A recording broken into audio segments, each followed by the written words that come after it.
that tested men as thoroughly as combat. The Solomon Islands offered no respite. If Japanese shells didn't kill you, tropical diseases might. Helena's crew developed the 1,000-Y stare common to Guadalcanal veterans, men aged beyond their years by constant vigilance. Life aboard Helena followed the rhythm of war. General quarters at dawn and dusk, when submarines preferred to attack. Days spent bombarding Japanese positions on Guadalcanal, turning jungle strongpoints into moonscapes. Nights patrolling the slot, radar operators straining to catch the first glimpse of enemy vessels. The crew developed their own culture, born of shared danger. Helena's laundry became legendary, somehow maintaining pressed uniforms even after battle. The ship's band, Helena's Hottentots, played swing music on deck between actions. Their jazzy renditions of blues in the night carrying across the water to other ships. Food was whatever the supply ships brought. Spam, powdered eggs, and coffee strong enough to float a wrench. Fresh vegetables were memories. The ice cream maker, when it worked, produced the most valuable commodity in the South Pacific. Men would trade almost anything for a Dixie cup of vanilla. Captain Hoover proved a steady hand during his tenure. Unlike glory-seeking officers, he understood that survival meant victory in these waters. He drilled his crew constantly, but also knew when to ease the pressure. Movie nights on the fantail boxing matches on the forecastle, small pleasures that reminded men what they were fighting for. The November 23rd relief of Captain Hoover for failing to adequately report the torpedoing of USS Juno struck the crew hard. They had just fought through hell together, and now their skipper was gone over what many saw as a bureaucratic vendetta. His replacement, Captain Charles P. Cecil, who assumed command in December 1942, had to win over a suspicious crew. Cecil would lead them through their final battles.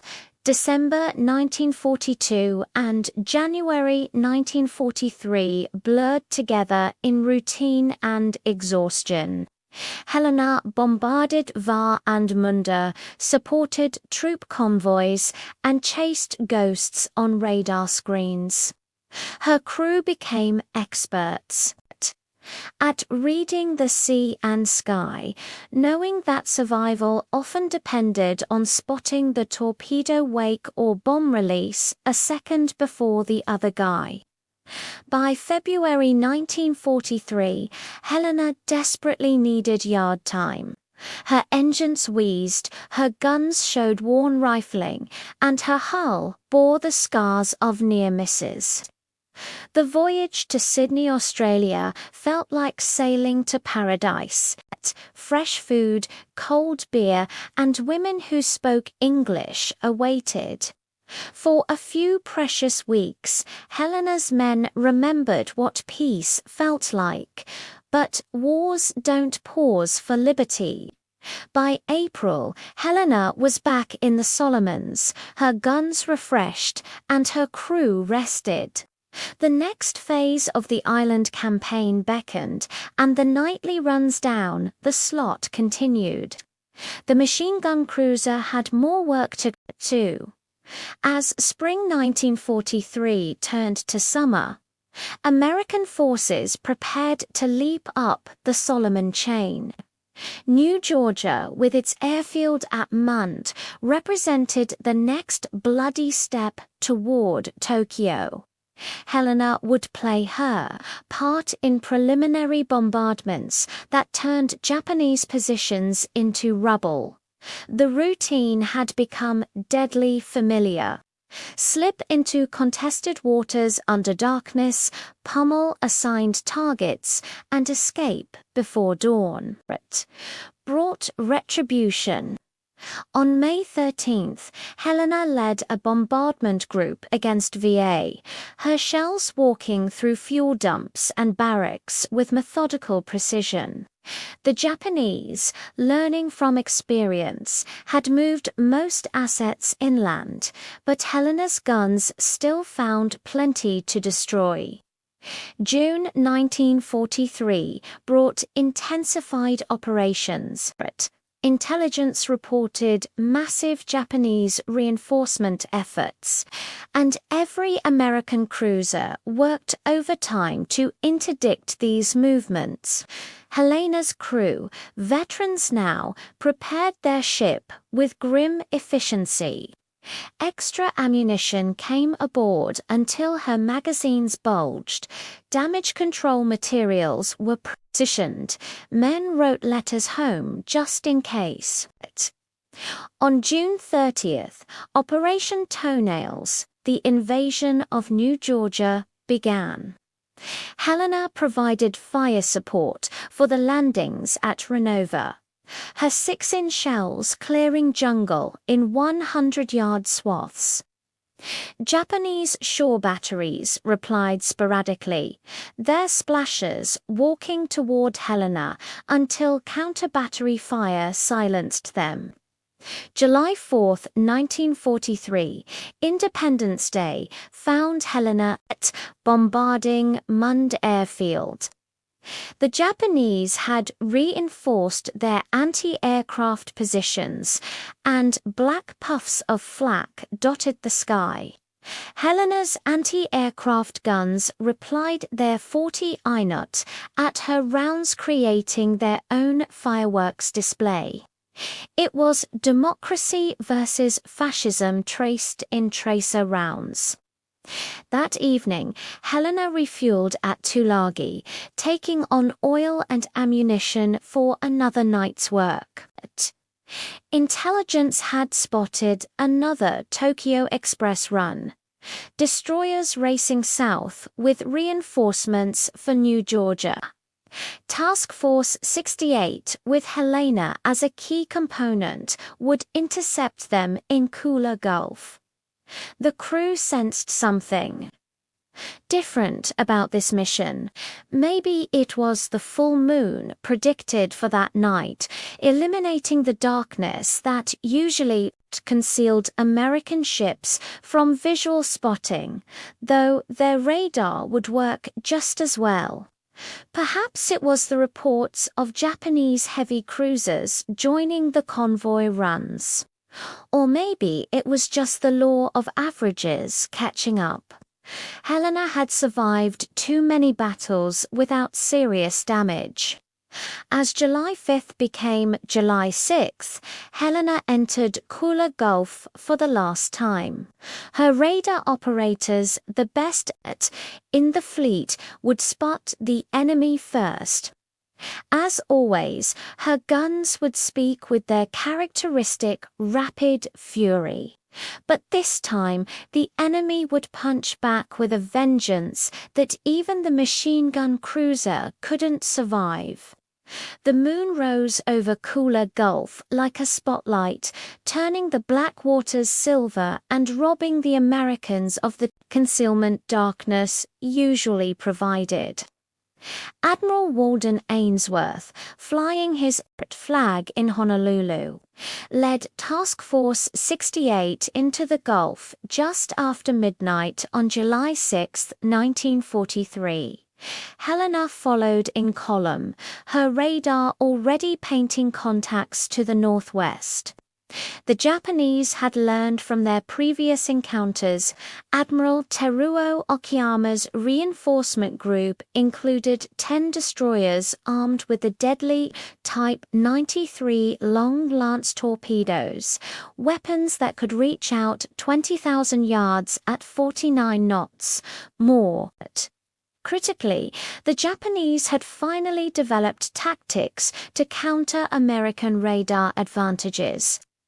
At 0136, Helena's radar detected the enemy at 22,000 yards. For once, the Japanese radar operators matched American detection, spotting Task Force 68 almost simultaneously. Both sides began their deadly approach, knowing this would be a gunfight where speed mattered more than armor. At 150, Admiral Ainsworth ordered the attack. Helena's turrets, already tracking their targets, erupted immediately. Her first salvos targeted the destroyer Niazuki, Admiral Akiyama's flagship. The range was 11,000 yards, comfortable for Helena's experienced gun crews. Niazuki never had a chance. Helena's second salvo found her, and the following salvos turned the destroyer into a floating pea.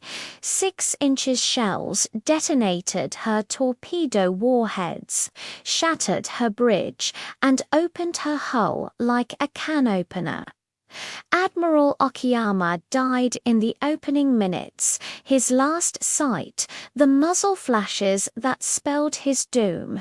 But even as Niazuki died, her sisters had launched their long lances. 10 destroyers fired volleys of torpedoes before turning away at high speed, a tactic that traded gunfire for torpedo accuracy. Nearly 50 torpedoes now raced through Kula Gulf's waters toward the American column. Helena shifted fire to the destroyer Suzuki, her radar-directed shells finding the target despite the range. But she had made a critical error. Her initial salvos used flashless powder carefully hoarded for night actions.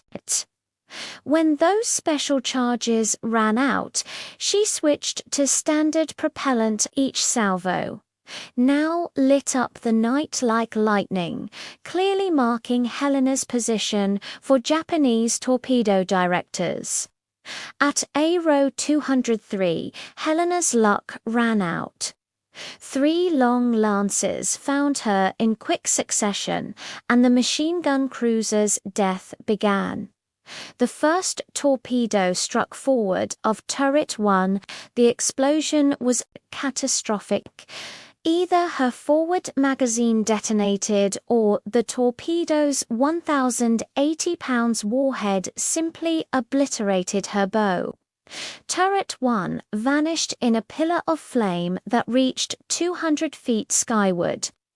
The blast rolled through the ship, buckling bulkheads and throwing men against steel walls like ragdolls.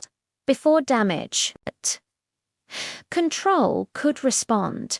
The second and third torpedoes struck amidships below her armor belt. These hits broke Helena's keel, the ship's backbone. Her engine rooms flooded instantly, turbines screaming to a stop as Seata rushed in. Electrical power failed, plunging internal compartments into darkness, broken only by battle lanterns and flames. Captain Seal immediately recognized the fatal nature of Helena's wounds. With her keel broken, the ship was already beginning to jackknife. Hit. Past the order all captains dread. Abandon ship. But Helena's gunners weren't finished. Even as she settled, her aft turrets continued firing, their crews refusing to leave their posts until the last possible moment. Turret 4 fired until seawater flooded the handling rooms. Turret 5's crew manually trained their guns, firing until the list became too severe to elevate their barrels. The ship broke into 3 sections. The bow section, everything forward of Turret 2, had already vanished. The stern section, containing nearly 400 men, floated independently. The center section, containing the bridge and most of the engineering spaces, rolled over and sank within minutes. Men struggled in the oil-covered water, some wounded, all shocked by the sudden transition from combat to survival. The destroyer Nicholas, risking torpedo attack, moved in to rescue survivors. Her crew pulled exhausted men aboard, while her guns engaged Japanese destroyers trying to finish off Helena's survivors. Dawn on July 6 found Kula Gulf littered with the debris of battle and nearly 500 Helena survivors still in the water. The bow and stern sections remained afloat, serving as temporary life rafts for hundreds of men. But Japanese aircraft would arrive with daylight, and Admiral Ainsworth faced an agonizing decision. Nicholas and Radford had pulled 739 men from the water during the night, their crews forming human chains to haul oil-soaked survivors aboard. But radar showed Japanese warships still in the area, and dawn meant certain air attack. Ainsworth ordered his ships to withdraw, leaving hundreds of Helena's crew behind. For the men still in the water, July 6 became a test of endurance and will. The tropical sun burned exposed skin, while salt water tortured wounds. Sharks drawn by blood circled the survivors.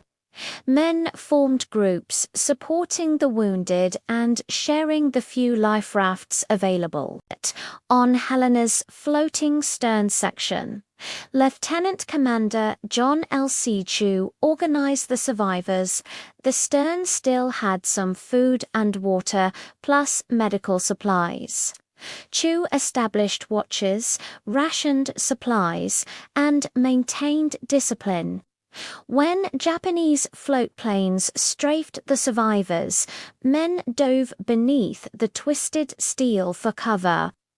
That night, 2 American destroyers attempted a rescue, but were driven off by Japanese warships. The survivors spent another night clinging to wreckage, their numbers diminishing as wounded men slipped away and sharks took their toll. The story might have ended there, but for Coast Watcher Reverend Or Sylvester on Vela La Vela Island, he reported the survivors' location and coordinated with local natives to guide rescue efforts. On the night of July 7th or 8th, destroyers Nicholas and Jenkins, along with fast transports, Dent and Waters, returned to Kula Gulf. Using whaleboats and rubber rafts, they pulled 165 men from the water and the floating stern section. The stern finally sank during the rescue, as if Helena had waited to ensure her crew was safe before taking her final plunge. But 88 Japanese were right to fear the ship they called the machine gun cruiser, but Helena was more than rapid-firing guns and advanced radar. She was 868 Americans who refused to accept defeat, who turned tragedy at Pearl Harbor into triumph at Cape Esperance and Guadalcanal, even in death. She extracted a price, her guns firing until the water claimed them. In the depths of Kula Gulf, Helena keeps her last watch. Coral grows on her turrets. Fish swim through her passages, but her legacy lives on. She remains what she always was.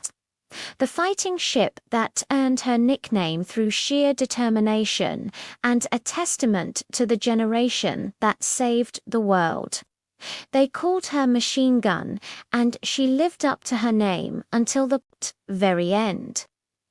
In the annals of naval history, few ships fought harder, died better, or left a prouder legacy than USS Helena CL-50.